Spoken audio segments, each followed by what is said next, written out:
Hello friends, स्वागत है आपका फास्ट आईएएस एकेडमी के ऑनलाइन यूट्यूब प्लेटफॉर्म पर। मैं प्रसून बाबा आपके लिए लेकर आया हूँ पेपर 3 पार्ट बी यूनिट 3। इससे पहले हमारे 4 लेक्चर्स हो गए हैं, जिसमें हम लोगों ने आयुष से संबंधित आयुर्वेदिक चिकित्सा प्रणाली एवं योग चिकित्सा प्रणालियों का अध्ययन किया है। योग चिकित्सा प्रणाली श्रृंखला को आज बढ़ाते हुए हम देखेंगे षटकर्म सिद्धांत।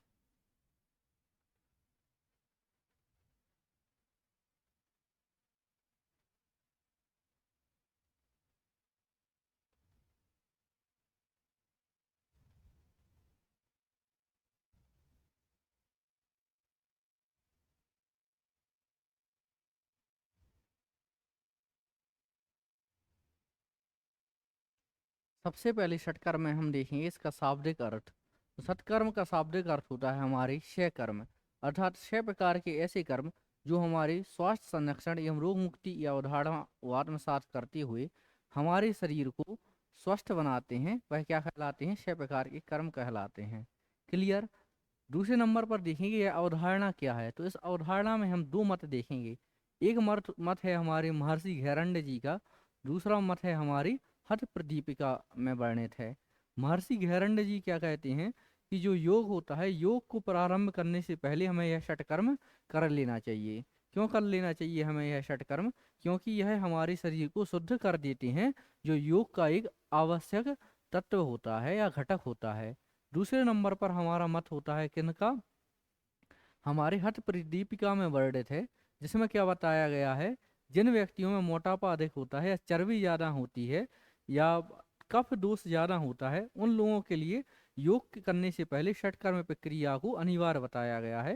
एवं अन्य लोगों लोगों में जिन्हों में कफ दोष कम होता है या चर्बी कम होती है, उनमें क्या बताया गया है, यह कर्म नहीं करना होता है। क्लियर।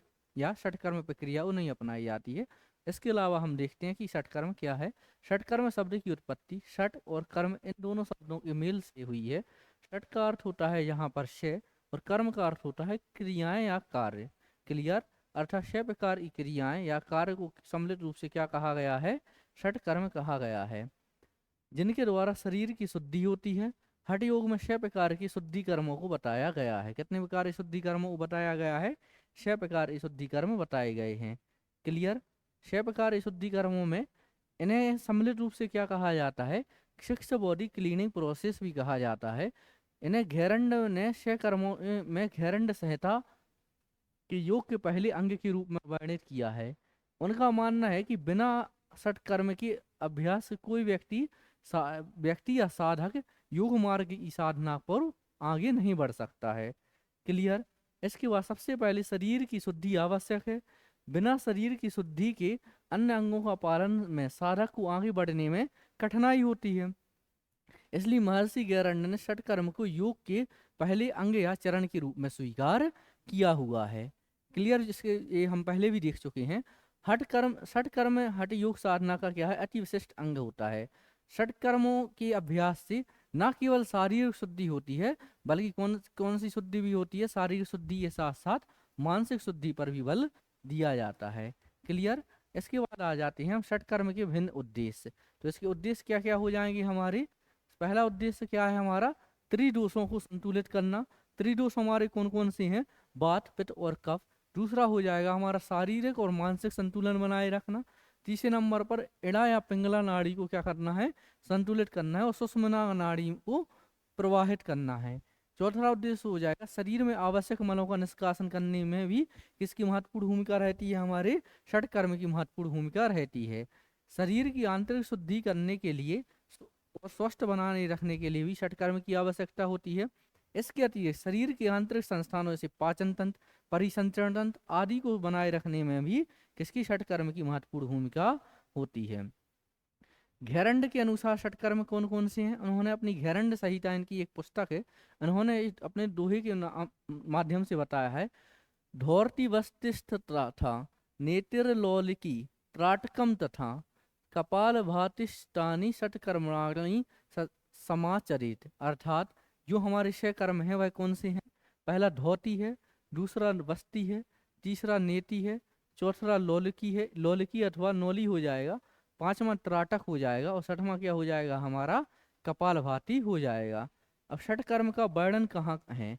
स्वामी स्वात्माराम, जो हम अभी बता रहे थे आपको लेक्चर के प्रारंभ में, हठ प्रदीपिका में इन्होंने क्या कहा है? स्वामी स्वात्माराम ने कहा है कि षटकर्म का वर्णन करते हुए जिन व्यक्तियों के शरीर में या जिन साधकों के शरीर में चर्बी ज्यादा है, उन्हें योग के पहले क्या करना चाहिए? षटकर्म का अभ्यास करना चाहिए। जिन व्यक्तियों के शरीर में चर्बी या मोटापा नहीं है, योग साधकों को षटकर्मों की आवश्यकता नहीं होती है। क्लियर? इस प्रकार स्वामी स्वात्माराम ने न केवल चर्बी व कफ की अधिकता वाले लोगों के लिए षटकर्म करने का उपदेश दिया है। तो मीन्स किन लोगों को करना चाहिए षटकर्म? जिन्होंने चर्बी की मात्रा या कफ की मात्रा ज्यादा होती है। क्लियर? इन्होंने भी अपने दोहे के माध्यम से क्या बताया है? धोतर वस्तिष्ठ तथा नेति त्राटकम नौलिकम तथा कपाल भातिष्ठानी सत्कर्माणि प्रचक्ष्यते। अर्थात 6 प्रकार के कर्म कौन कौन से हो जाएंगे आपके? धोती, बस्ती, नेति, त्राटक, लोलकी और आपके कपाल भाती, यह 6 प्रकार के कर्म हो जाएंगे। क्लियर? एक अपन कर्म देखेंगे और इसके लाभ देखते जाएंगे। तो धोती कर्म किसके लिए हो जाएगा? हमारे पाचन तंत्र के लिए। किस कर्म का प्रयोग करेंगे हम? धोती कर्म का प्रयोग करेंगे पाचन तंत्र में सुधार के लिए। ठीक है? किसका प्रयोग करते हैं हम? धोती कर्म का प्रयोग करते हैं। धोती कर्म को ही क्या कहा जाता है आपका? गज कर्म कहा जाता है। क्लियर? इसे क्या कहा जाता है? गज कर्म कहा जाता है। यहाँ गज कर्म से आशा है हाथी ये जैसे कार्य। तो हाथी क्या करता है? इसमें मुख्यतः क्या होता है आप समझिएगा। हाथी जिस प्रकार अपनी सूंड में पानी भर के अपनी आहार नाल अंदर ले जा, मुंह के द्वारा अंदर ले जाके अपनी आहार नाल को साफ करता है, उसी प्रकार से में क्या किया जाता है? व्यक्ति या मनुष्य का जो गुदा वाला भाग होता है, उसे सर्वप्रथम व्यक्ति, इसमें क्या रहता है? व्यक्ति को सर्वप्रथम ऐसे आसन में बैठाया जाता है या ऐसे जलाशय में बैठाया जाता है कि उसका नाभि के नीचे वाला भाग कहाँ रहे? आपके जल में रहे। ठीक है? नाभि के नीचे वाला भाग जल में रहेगा तो उसमें क्या रहेगा? गुदा रहता है, तो गुदा वाला भाग भी कहाँ रहेगा? उसके जल में रहेगा। गुदा वाले भाग से एक किसका प्रयोग किया जाता है?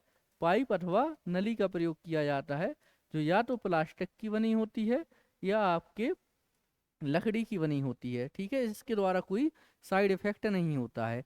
इसके द्वारा शरीर की बड़ी आंत में जल का प्रवेश कराया जाता है और उसकी सफाई की जाती है। तो यह प्रक्रिया क्या होती है? धोती होती है। इसे अन्य नाम क्या कहा जाता है? गज कर्म भी कहा जाता है। दूसरी प्रक्रिया क्या है हमारी? बस्ती। बस्ती में क्या होता है? उत्सर्जन तंत्र को मजबूत करती है। बड़ी आंत की इसमें भी क्या होता है? बड़ी आंत की सफाई के लिए प्रयोग किया जाता है। इसमें हम किसका प्रयोग करते हैं? आपने बस्ती का प्रयोग कहाँ पढ़ा था? जब हमने पंचकर्म पद्धतियां पढ़ी थी, पंचकर्म चिकित्सा पढ़ी थी, तो पंचकर्म में हमने क्या देखा था? बमन, विरेचन और बस्ती और रक्त मोक्षण और लास्ट में आपका था नस्य। तो हमारा बस्ती में हमने क्या देखा था? बताइए आप लोग। बस्ती में हमने देखा था इसमें 2 प्रकार की प्रक्रियाएं थी। सबसे पहली प्रक्रिया में क्या था हमारी बस्ती की पहली प्रक्रिया में हमने देखा था कि सबसे पहले व्यक्ति को क्या दिया जाता है? मालिश किया जाती है। मालिश करने से क्या होता है? व्यक्ति में के जो शरीर में वसा के रूप में विषाक्त पदार्थों का संचय हो गया है वह समाप्त हो जाता है। दूसरे नंबर पर क्या हो जाता है? इसमें एलेमेटिक काढ़ा दिया जाता है। एलेमेटिक काढ़ा के द्वारा क्या हो जाता है? व्यक्ति का जो विषाक्त पदार्थ था वह उसके शरीर से बाहर निकल जाता है। तो यह प्रक्रिया क्या हो जाती है? बस्ती की प्रक्रिया हो जाती है। क्लियर? तीसरे नंबर में क्या रहता है हमारी? तो बस्ती की प्रक्रिया प्रयोग किसके लिए किया जाता है? हमारे पाचन तंत्र को सुदृढ़ बनाने के लिए या पेट संबंधी बीमारियों के इलाज के लिए किसका प्रयोग किया जाता है? बस्ती का प्रयोग किया जाता है। क्लियर? उसके बाद हमारी तीसरी प्रक्रिया क्या है? नेति। नेति में किसके लिए प्रयोग किया जाता है? सबसे पहले मानसिक बीमारियों के प्रयोग के लिए या मानसिक बीमारियों के निदान के लिए किसका प्रयोग किया जाता है? नेति का प्रयोग किया जाता है। इसमें नेति में क्या रहता है? नेति प्रक्रिया प्रयोग किसके लिए किया जाएगा? आपकी मानसिक बीमारियों के या श्वसन संबंधी बीमारियों के इलाज के लिए नेति का प्रयोग किया जाएगा। इसमें व्यक्ति की जो नाक होती है या नोज होती है, नोज में क्या होते हैं? 2 छिद्र होते हैं। ठीक है? जो हमारे 2 छिद्र होते हैं, इसमें क्या डाला जाता है, सबसे पहले अड़ू तेल का प्रयोग किया जाता है। क्लियर।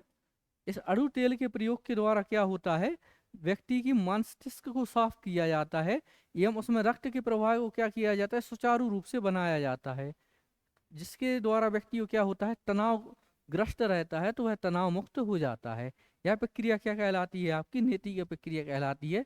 केवल आपको इसमें 2 पॉइंट याद रखने हैं। पहला तो इसमें है मानसिक एवं श्वसन संबंधी बीमारी। दूसरी प्रक्रिया में आपको नाक में छिद्र में आप अड़ूव्रत तेल का प्रयोग करेंगे।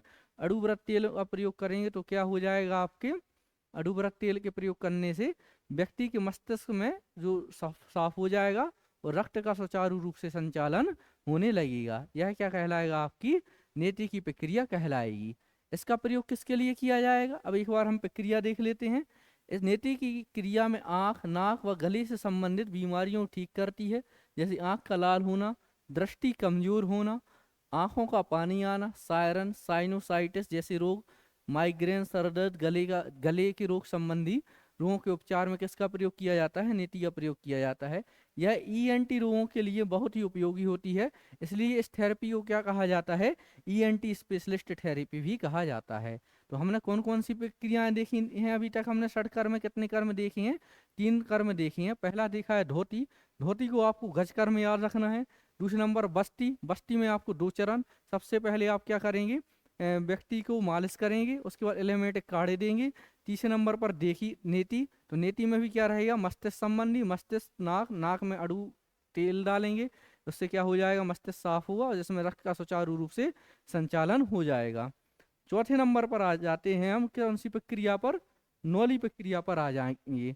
नौली प्रक्रिया में क्या होता है, व्यक्ति को सर्वप्रथम इसमें क्या दिया जाता है, एक एक काढ़ा दिया जाता है और उसके लिए राउंड राउंड घुमाया जाता है, गोलाकार रूप से घुमाया जाता है, जिसके कारण उसके पेट में जो भी विषाक्त पदार्थ रहते हैं वह उस काढ़े में क्या हो जाते हैं, मिल जाते हैं एवं उसके बाद उसे उल्टी अथवा दस्त के माध्यम से बाहर निकाला जाता है। तो यह प्रक्रिया क्या कौन सी होती है, हमारी नौली की प्रक्रिया होती है। नौली क्रिया को लोलिकी भी कहा जाता है।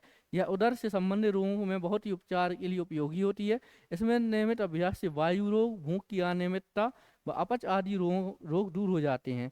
साथ ही इससे आंतों की मालिश होने से उसे मजबूती भी मिल जाती है। इससे क्या होता है, रोगों का उपचार तो होता ही है, साथ में हमारे आंतों की मालिश होने से हमारी आंतें कैसी हो जाती हैं, मजबूत हो जाती हैं।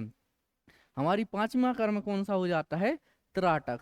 त्राटक का अर्थ होता है एक जगह टकटकी लगाते हुए देखे रहना। ठीक है, टकटकी लगाकर देखने का अर्थ क्या हो जाएगा, हमारी आंखों की मांसपेशियां मजबूत होगी।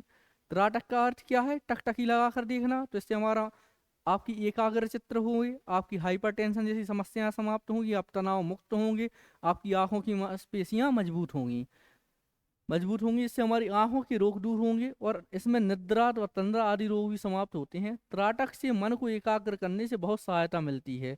साथ ही इससे हमारी तंत्र का तंत्र भी संतुलित होता है। इसके अतिरिक्त त्राटक से हमारे शारीरिक, मानसिक व आध्यात्मिक लाभ भी प्राप्त होते हैं। तो ये क्या कौन सा हो जाता है, आपकी त्राटक की प्रक्रिया हो जाती है। लास्ट में आ जाते हैं हम किस पर, कपालभाति पर आ जाते हैं। कपालभाति क्रिया मस्तिष्क संबंधी रोगों के उपचार के लिए प्रयोग की जाती है। कपालभाति आपने देखा ही होगा, बाबा रामदेव जी का कपालभाति जो हम करते हैं प्रतिदिन, तो वह किसके लिए की जाती है, हमारे मस्तिष्क संबंधी रोगों के उपचार के लिए प्रयोग होती है। इससे श्वसन तंत्र में शुद्धि होती है, फेफड़ों की कार्य क्षमता बढ़ने से रक्त की शुद्धि होती है। साथ ही इससे नियमित अभ्यास से व्यक्ति कामदेव के समान सुंदर हो जाता है, या हमारे चेहरे पर क्या आ जाता है, तेजपन आ जाता है, हमारे चेहरे पर निखार आ जाता है। तो ठीक है लड़कियों, आप लोगों के लिए किसी भी प्रकार के कॉस्मेटिक आइटम का प्रयोग ना करके आपको कपालभाति का प्रयोग करना है। ठीक है, फिर चाहे कितना भी पानी आ जाए, आपके जो फेस पैक वगैरह होते हैं वह खराब नहीं होंगे या उसके प्रभाव कम नहीं होंगे। इसके अतिरिक्त जिनकी याददाश्त कमजोर होती है उनके लिए भी यह बहुत उपयोगी होता है। तो यह लड़कों के लिए भी उपयोगी है। जैसे मम्मी आपके लिए घर पर धनिया लेने के लिए बाजार में धनिया लेने के लिए पहुंचाती हैं, तो आप दोस्तों के साथ घूमने ना चले जाएं, पहले धनिया घर पर लेकर दे जाएं, उसके बाद घूमने जाएं। तो अपनी याददाश्त को मजबूत करने के लिए कौन सी प्रक्रिया का प्रयोग करते हैं हम, कपालभाति का प्रयोग करते हैं। इस प्रकार षटकर्म के नियमित अभ्यास से क्या हो जाता है, सभी दोषों इस समावस्था में रहती हैं, जिससे इनकी असंतुलन वाले सभी रोगों की संभावना बिल्कुल कम हो जाती है। इसके अलावा षटकर्म हमारे सभी आंतरिक संसाधन संस्थानों को शुद्ध करने की कार्य क्षमता को भी बढ़ाते हैं। तो यह को क्या हो जाते हैं, आपकी षटकर्म पूर्ण हो जाता है। क्लियर। तो हमने षटकर्म देखा। षटकर्म को हम के बाद हमारा कौन सा टॉपिक रहेगा, प्राकृतिक चिकित्सा का टॉपिक रहेगा। प्राकृतिक चिकित्सा में आपको केवल 2 पॉइंट याद करने हैं। उसके बाद हम प्राकृतिक चिकित्सा पढ़ेंगे, उसके घटक पढ़ेंगे, उसके बाद महत्व पढ़ेंगे, विशेषताएं पढ़ेंगे, लाभ पढ़ेंगे, सरकारी प्रयास पढ़ेंगे। तो सबसे पहले हम प्राकृतिक चिकित्सा का क्या करेंगे, सामान्य रूप से आप समझिए कि प्राकृतिक चिकित्सा क्या है। क्लियर। तो प्राकृतिक चिकित्सा आपका 2 शब्द आपको याद रखने हैं। पहला क्या है आपका प्राकृतिक, दूसरा क्या है आपका चिकित्सा। प्राकृतिक अर्थात मनुष्य है या मानव है, वह 5 तत्वों से मिलकर बना बताया गया है, जिन्हें हमने क्या कहा था, पंच महाभूत कहा था। पंच महाभूत में पृथ्वी, अग्नि, आकाश, जल और आपका वायु। क्लियर। यह 5 तत्वों से मिलकर बना है। और रोग में मनुष्य में विकृति कैसे आती है, क्यों आती है, जब ये पंच तत्व में विकृति आती है तो मनुष्य क्या हो जाता है, रोगग्रस्त हो जाता है। क्लियर। जब पंचतंत्र तत्व में विकृति आती है तो मनुष्य क्या हो जाता है, आपका रोगग्रस्त हो जाता है। तो मनुष्य को रोग मुक्त होने के लिए किसका प्रयोग करना पड़ेगा, इन्हीं पंच तत्वों का प्रयोग करना पड़ेगा। तो इसकी परिभाषा क्या बन जाएगी, रोग की विकृति से निपटने के लिए, समाधान के लिए प्रकृति के तत्वों का अनुसरण करके स्वास्थ्य संरक्षण और रोग मुक्ति अवधारणा को आत्मसात करना ही क्या है, आपकी पंच तत्व की या पंच प्राकृतिक चिकित्सा है। प्राकृतिक चिकित्सा एक ऐसी अनूठी प्रणाली है जिसमें जीवन के शारीरिक, मानसिक, नैतिक और आध्यात्मिक तलों के रचनात्मक सिद्धांतों के साथ व्यक्ति सद्भाव का निर्माण होता है। इसमें स्वास्थ्य के प्रोत्साहन, रोग निवारक और उपचारात्मकता के साथ साथ फिर से मजबूती प्रदान करने की भी अपार संभावनाएं रहती हैं। ये आपका क्या हो जाएगा, एक प्रकार का इंट्रो हो जाएगा। इसके अलावा हम इसकी परिभाषा देखते हैं, किसके अनुसार देखेंगे, ब्रिटिश नेचुरोपैथिक एसोसिएशन की घोषणा पत्र एक जारी हुआ था, उसके अनुसार हम प्राकृतिक चिकित्सा की परिभाषा देखेंगे। क्या बताया गया है, प्राकृतिक चिकित्सा उपचार की एक ऐसी प्रणाली है जो शरीर के भी भीतर महत्वपूर्ण उपचारात्मक शक्ति के अस्तित्व को मान्यता देती है। यह क्या बता रहे हैं, ब्रिटिश जो आपका ब्रिटिश नेचुरोपैथिक घोषणा पत्र में क्या बताया है, मनुष्य के भीतर ही उसमें रोग से निपटने की एक शक्ति होती है। इसे ही क्या कहा गया है, प्राकृतिक चिकित्सा कहा गया है। फिर से देखते हैं, प्राकृतिक चिकित्सा उपचार की एक ऐसी प्रणाली है जो शरीर के भीतर महत्वपूर्ण उपचारात्मक शक्ति के अस्तित्व को मान्यता देती है, जिसे क्या कहा गया है, प्राकृतिक चिकित्सा कहा गया है। इसे एक बार हम कैसे देखेंगे, जो शरीर है इसके अंदर क्या है, हमारी रोग से निपटने की शक्ति, इसे ही क्या कहा गया है, प्राकृतिक चिकित्सा कहा गया है। क्लियर। इसके बाद हम आ जाएंगे, प्राकृतिक चिकित्सा की हमारी प्रमुख विशेषताएं कौन कौन सी होती हैं। तो सबसे पहली हमारी विशेषता क्या हो जाएगी, सभी रोगों, उनके कारण और उपचार एक हैं। दर्दनाक और पर्यावरणीय स्थितियों को छोड़कर सभी रोगों का कारण एक है, यानी सभी शरीर में रुग्णता का कारण पदार्थ का संचय होना, सभी रोगों का उपचार शरीर से रुग्णता कारक पदार्थ का उन्मूलन है। क्लियर। दूसरे नंबर पर क्या हो जाएगा हमारा, रोग का प्राथमिक कारण रुग्णता कारक पदार्थ का संचय है। बैक्टीरिया और वायरस शरीर में प्रवेश कर जाते हैं और वह जीवित हो जाते हैं, जिसके कारण व्यक्ति में रोग हो जाता है। तीसरे नंबर पर गंभीर बीमारियां शरीर का क्या करती है, गंभीर बीमारियां शरीर द्वारा आत्मचिकित्सीय प्रयास होती हैं, अतः वे हमारी मित्र हैं, शत्रु नहीं है। पुराने रोग गंभीर बीमारियों के गलत उपचार और दमन का परिणाम होते हैं। ये क्या बोल रहे हैं, गंभीर बीमारियां हैं वह क्यों होती हैं, क्योंकि जो हम छोटी बीमारियां होती हैं या जो हमारी हल्की बीमारियां होती हैं, हम उनका इलाज सही तरीके से नहीं करवाते हैं, इसलिए गंभीर बीमारियां होती हैं। चौथा नंबर क्या है, प्रकृति सबसे बड़ी मरहम लगाने वाली होती है। मानव शरीर में स्वयं ही रोगों से खुद को बचाने की शक्ति होती है, अतः अस्वस्थ होने पर स्वस्थ पुनः प्राप्त कर लेती हैं। ये क्या बोल रहे हैं, 5वें नंबर पर प्रकृति ही क्या, चौथे नंबर पर क्या है, प्रकृति स्वयं ये क्या होती है, मरहम लगाने वाली होती है। मानव शरीर में स्वयं ही रोगों को बचाने की शक्ति होती है तथा अस्वस्थ होने पर स्वास्थ्य पुनः प्राप्त कर लेती है। पांचवा क्या हो जाएगा, प्राकृतिक चिकित्सा से क्या हो जाएगा, रोग ही नहीं केवल रोगी के पूरे शरीर पर असर नवीनीकृत कर देता है। प्राकृतिक चिकित्सा से क्या होता है, ना केवल आपका रोग समाप्त होगा बल्कि पूरा शरीर कैसा हो जाता है, नवीनीकृत हो जाता है। प्राकृतिक चिकित्सा द्वारा पुरानी बीमारियों से पीड़ित मरीजों को भी अपेक्षाकृत कम समय में सफलतापूर्वक उपचारित किया जा सकता है। जो व्यक्ति पुरानी बीमारियां जिन्हें या लंबे समय से जो बीमारियों से ग्रसित हैं उनका भी इसके द्वारा रोग मीन्स चिकित्सा की जा सकती है। सातवां क्या हो जाएगा, प्रकृति के उपचार में दबे हुए रोगों की सतह पर लाया जाता है और स्थायी रूप में उन्हें हटा दिया जाता है। यह भी क्या हो जाएगी, इसकी एक विशेषता हो जाएगी। आठवें नंबर पर प्राकृतिक चिकित्सा एक ही समय में सभी तरह के पहलुओं जैसे शारीरिक, मानसिक, सामाजिक, आध्यात्मिक का उपचार करती है। क्लियर। नौवें नंबर पर प्राकृतिक चिकित्सा शरीर का संपूर्ण रूप से उपचार करती है। क्लियर। ये क्या हो जाएंगी, प्राकृतिक चिकित्सा की विशेषताएं हो जाएंगी। उसके अलावा हमारी 10वीं विशेषता क्या हो जाएगी, प्राकृतिक चिकित्सा अनुसार केवल भोजन ही चिकित्सा है, अर्थात यह भोजन को चिकित्सा मानता है, कोई बाहरी दवाओं का इस्तेमाल इसमें नहीं किया जाता है। 11वें नंबर में क्या है, स्वयं के अध्यात्म विश्वास के अनुसार प्रार्थना करना उपचार का एक महत्वपूर्ण हिस्सा है। अर्थात हम क्या देखेंगे कि हम प्रार्थना कर रहे हैं या भोजन चिकित्सा कर रहे हैं या धूप सेवन चिकित्सा कर रहे हैं, वह क्या है आपके प्राकृतिक चिकित्सा के प्रमुख भाग हो जाएंगे।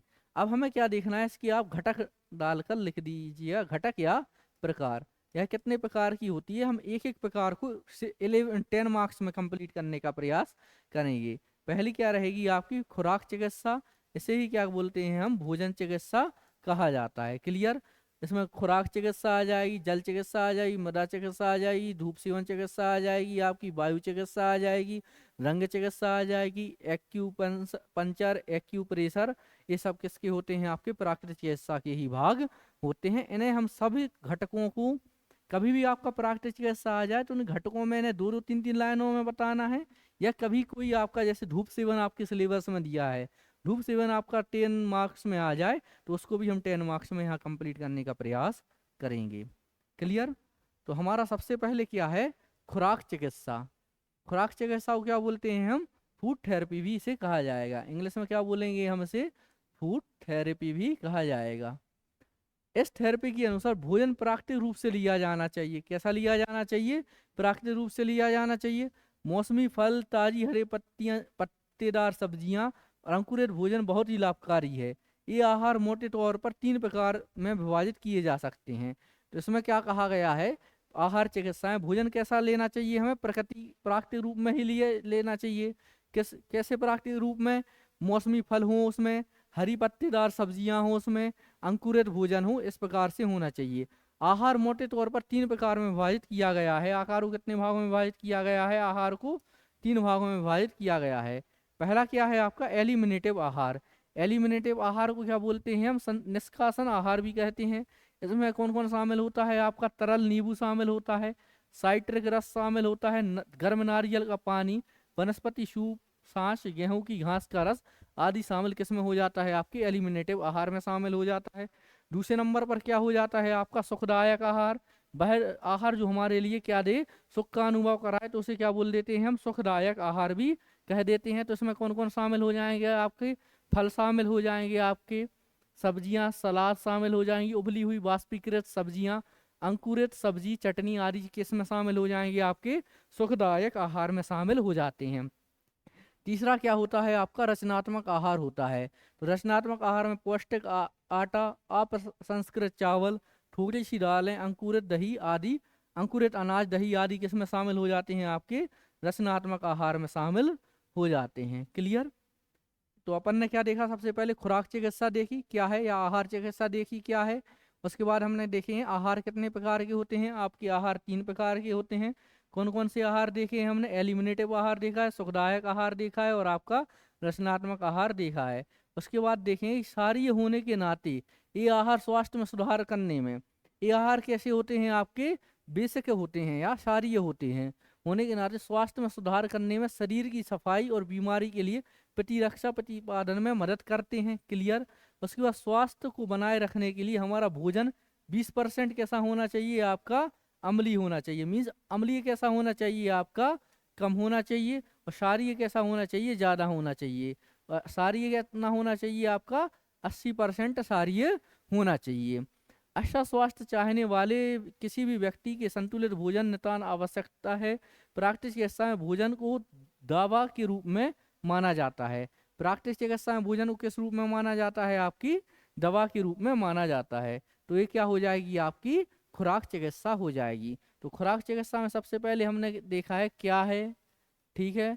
उसके बाद हमने उसके घटक देखे हैं या आहार के प्रकार देखे हैं। उसके बाद देखा है इसके लाभ। क्लियर, ये आपकी क्या हो गई है, आपकी आहार चिकित्सा हो गई है। उसके बाद आ जाइए किस पर, उपवास चिकित्सा पर। तो उपवास का अर्थ क्या होता है आपका, फास्ट।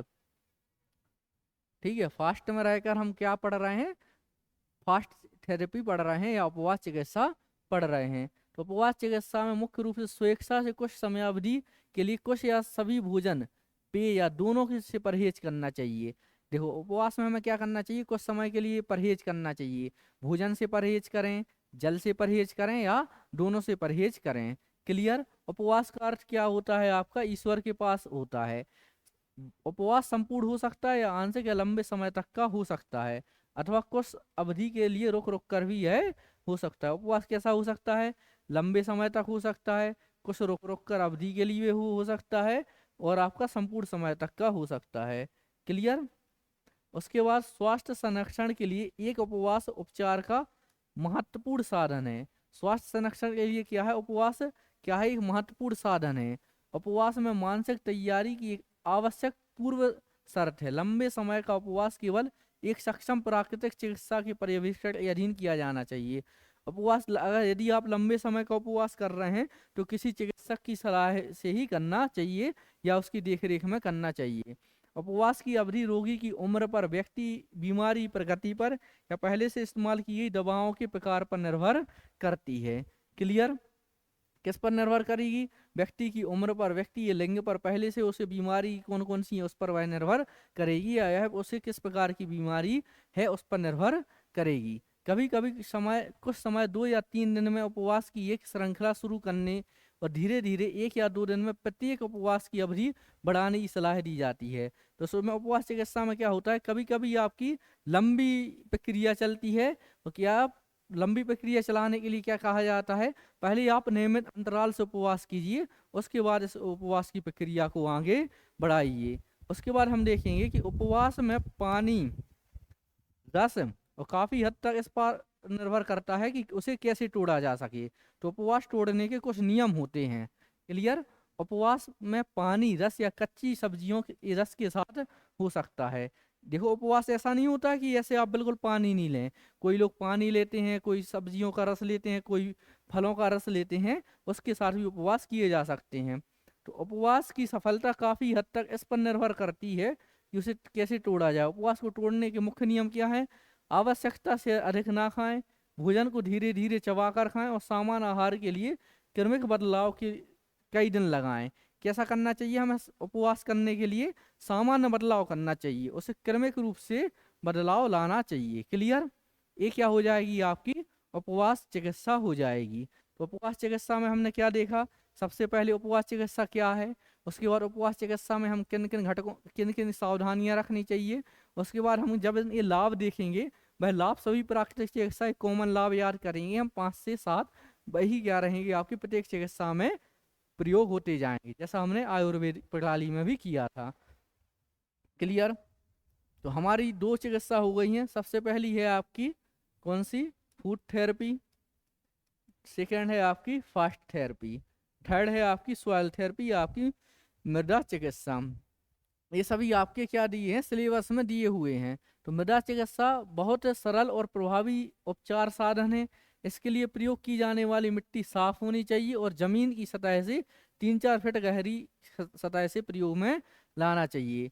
मिट्टी या पत्थर या टुकड़े या रासायनिक खाद आदि का कोई संदूषण नहीं होना चाहिए। तो मृदा चिकित्सा में क्या है आपके, उसमें मिट्टी या पत्थर या टुकड़े नहीं होना चाहिए, उसमें रासायनिक खाद नहीं होना चाहिए और अन्य प्रदूषण पदार्थ नहीं होना चाहिए। वह जमीन से 3-4 फुट की गहरी से प्रयोग में लाना चाहिए। क्लियर। और यह क्या है आपका प्राकृतिक चिकित्सा बहुत ही प्रभावी साधन है। मिट्टी का प्रयोग क्यों करते हैं, क्योंकि मिट्टी प्रकृति ये 5 तत्वों में से एक है जिसका शरीर के स्वास्थ्य और बीमारी दोनों पर बहुत प्रभाव होता है। तो मिट्टी क्या है, हमारे 5 तत्व, शरीर में कितने तत्व पाए जाते हैं, 5 तत्व पाए जाते हैं। उन 5 तत्वों में से एक किसे माना जाता है, मृदा को माना जाता है। क्लियर। तो उस मृदा को माना जाता है, इसलिए हम किसका प्रयोग करते हैं, मृदा का प्रयोग या मिट्टी का प्रयोग करते हैं।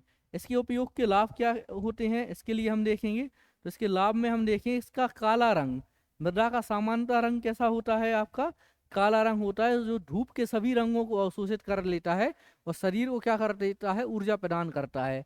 तो सबसे पहले क्या देखेंगे हम, इसका कलर देखेंगे। कलर में हमने क्या देखा, इसका कैसा कलर है आपका, ब्लैक कलर है। यह ब्लैक कलर क्या करता है, सभी रंगों को अवशोषित करता है और शरीर को ऊर्जा देने का कार्य भी करता है।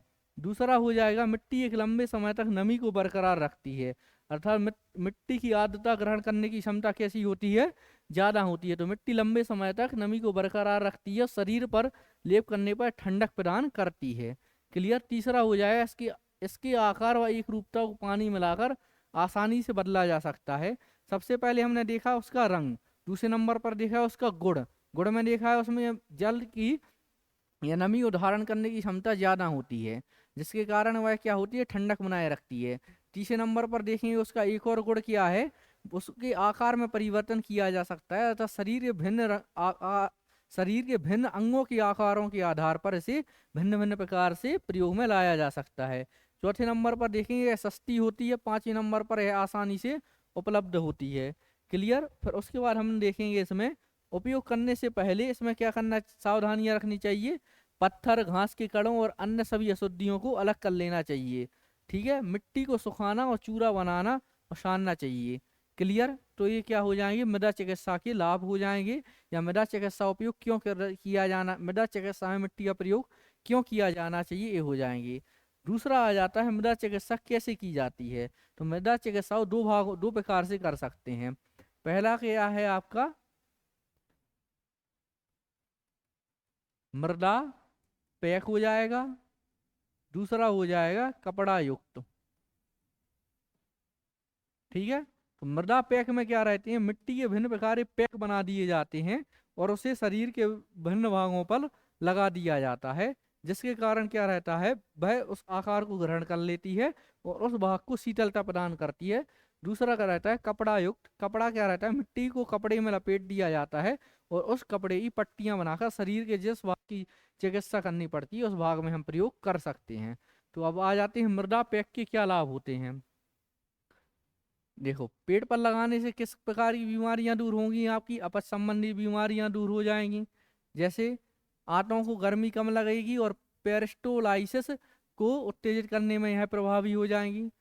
दूसरा हो जाएगा आपका, पहला पेट संबंधी बीमारी है, दूसरा क्या हो जाएगा आपका, कंजेस्टिव सिर दर्द। सिर की एक मिट्टी के मोटे पैक का आवेदन करने पर दर्द से तुरंत राहत मिलती है, इससे एक लंबे समय तक ठंडे आवेदन की आवश्यकता होती है और सिफारिशें इसकी की जाती हैं।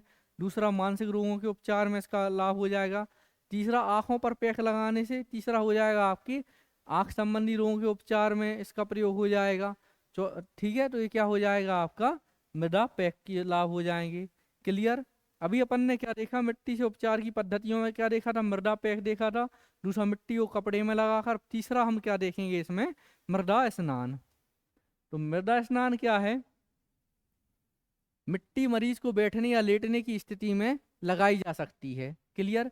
यह परिसंचरण बढ़ाकर तत्वों की त्वचा की ऊतकों को सक्रिय कर देती है। मृदा स्नान में क्या रहता है, यह हमारा परिसंचरण की गति को बढ़ा देती है, जिसके कारण क्या हो जाता है, हमारे ऊतक सक्रिय हो जाते हैं, त्वचा की स्थिति में सुधार करने में मदद मिलती है।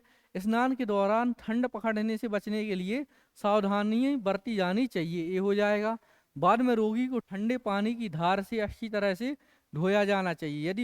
यदि मरीज को ठंडी महसूस होती है तो गर्म पानी का प्रयोग करना चाहिए और बाद में रोगी को तुरंत क्या करना चाहिए, सुखाकर एक गर्म बिस्तर पर स्थानांतरित कर देना चाहिए। ये क्या हो जाएगा, आपको मृदा स्नान की प्रक्रिया हो जाएगी।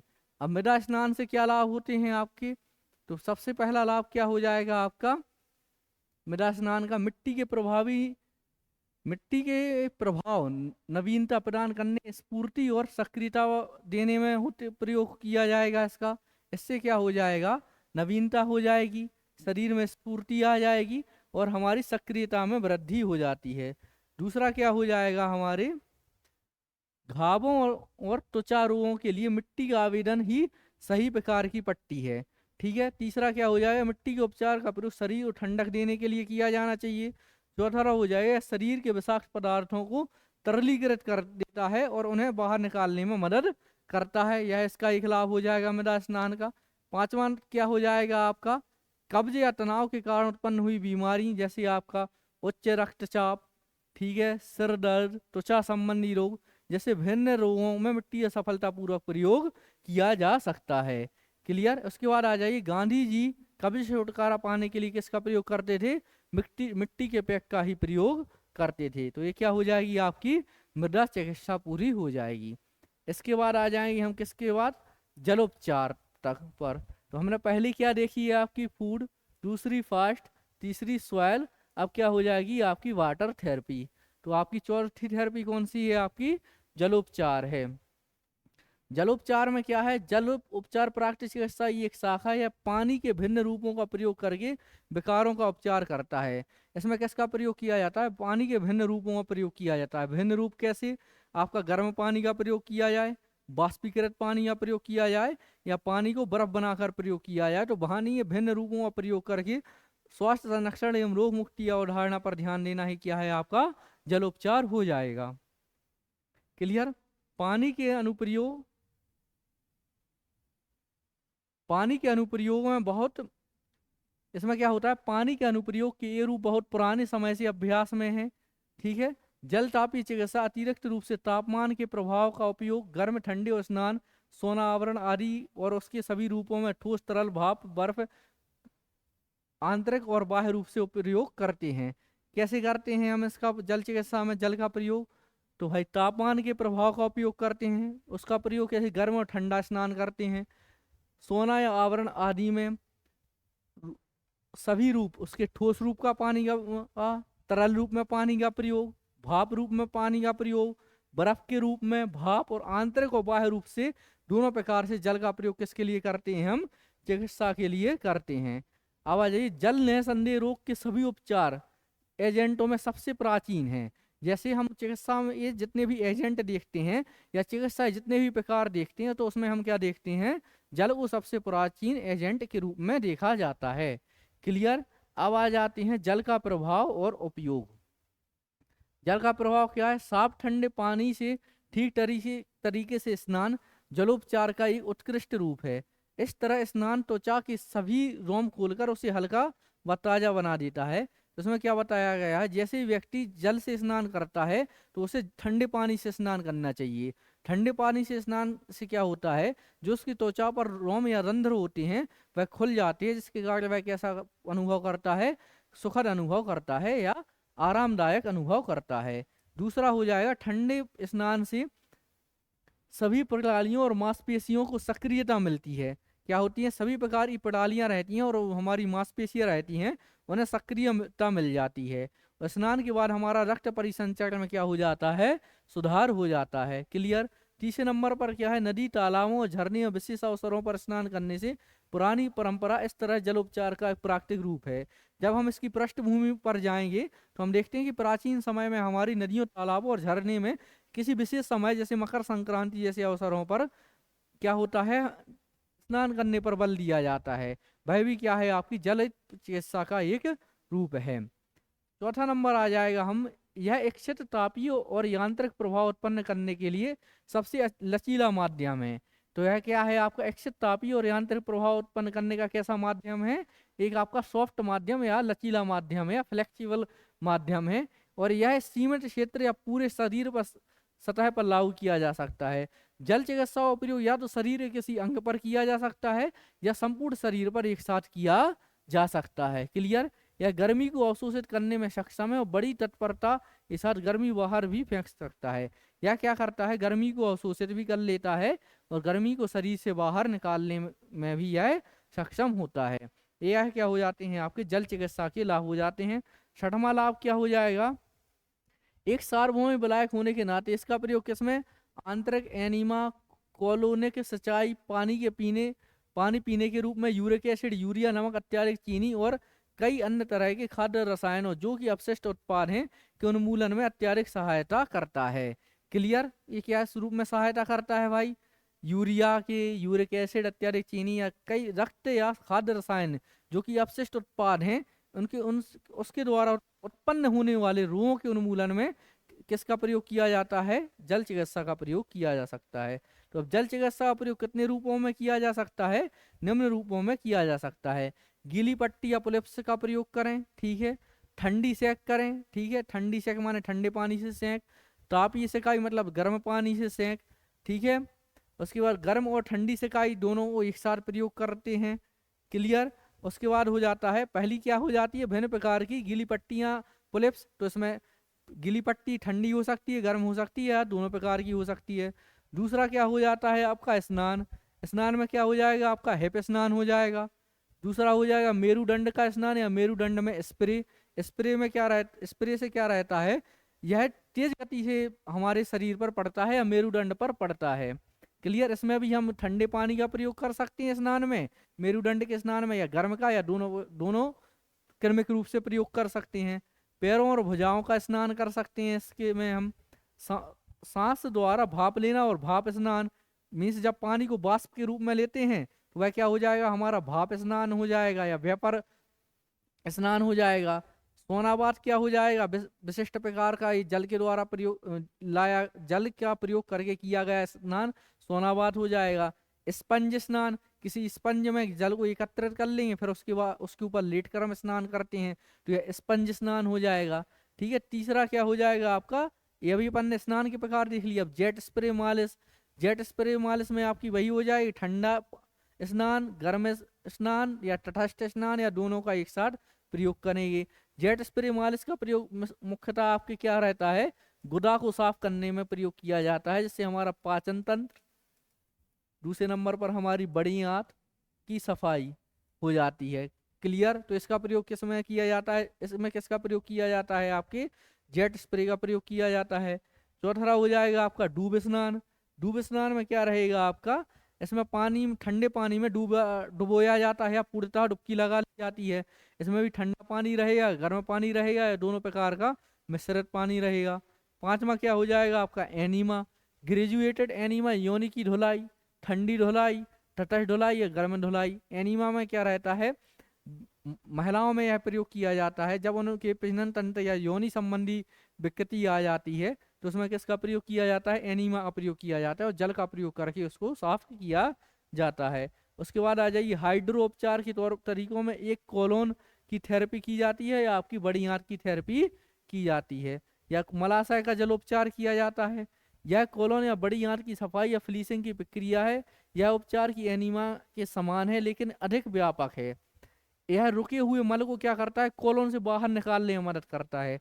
जब बच्चों के कोलोन में या बुजुर्गों के कोलोन में मल फंस जाता है तो उसको बाहर निकालने में इसका प्रयोग किया जाता है। किसका? जल का प्रयोग किया जाता है। क्लियर? तो ये क्या हो जाएगा आपका? जलोपचार हो जाएगा। अब जलोपचार के लाभ क्या होते हैं और उनका शरीर पर क्या प्रभाव होता है उसके लिए हम देखेंगे। तो जलोपचार के स्वास्थ्यवर्धक और चिकित्सकीय गुण उसके यांत्रिक या तापीय प्रभावों पर अधिक आधारित होते हैं। या क्या करते हैं? जलोपचार के स्वास्थ्यवर्धक और चिकित्सकीय गुण क्या करते हैं? उसके यांत्रिक और तापीय प्रभावों पर आधारित होते हैं। यह ठंडे, गर्म उत्तेजन के प्रति, गर्मी के दीर्घ आवेदन, पानी से उत्पन्न दबाव और उसके द्वारा प्रदत्त अनुभूति के प्रति शरीर की प्रतिक्रिया का लाभ देते हैं। क्लियर? पानी का हमारे शरीर पर क्या प्रभाव हो रहा है, उसके द्वारा हमारे शरीर पर क्या अनुभूति हो रही है, उसका प्रयोग, अनुभूति हो रही है, उसका अनुभव करते हैं। और वह कैसी अनुभूति होती है? सकारात्मक अनुभूति होती है। उस सकारात्मक अनुभूति से क्या होता है? हमारे भिन्न प्रकार के रोगों की रोकथाम होती है। क्लियर? इसके बाद आ जाते हैं हम, हमारी अगली थेरेपी कौन सी है? मालिश थेरेपी। इसको हम क्या करेंगे? हमारे कल के लेक्चर में कंप्लीट करेंगे। बने रहिए fast IAS academy online YouTube channel के साथ। आप सभी का धन्यवाद। आपका दिन मंगलमय हो। इसी मंगल भावना के साथ।